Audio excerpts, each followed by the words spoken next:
TDP కేంద్ర కార్యాలయంలో ఘనంగా ఉగాది ఉత్సవాలు పాల్గొన్న సీఎం చంద్రబాబు నాయుడు గారు మరియు పార్టీ శ్రేణులు వేద పండితులతో ఆశీర్వచనాలు, ప్రసాదం స్వీకరణ అనంతరం పంచాంగ శ్రవణం అందరి ప్రజలకి సందేశాన్ని అందించిన సీఎం చంద్రబాబు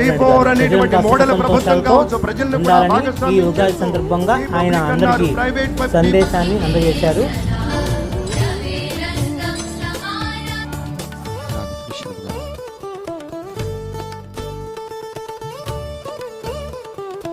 ఆంధ్రప్రదేశ్ రాష్ట్రం మొత్తం సమృద్ధిగా అభివృద్ధి ప్రధాన వెళ్ళాలని వారి యొక్క శుభకామన చేశారు. వారిని పద్మశ్రీ పురస్కార గ్రహీత మహాకవి బృహత్ ద్విసహస్రావధాని బ్రహ్మశ్రీ మాడుగుల నాగపడి శర్మ గారిచే ఇప్పుడు పంచాంగ పఠనం జరుగుతుంది.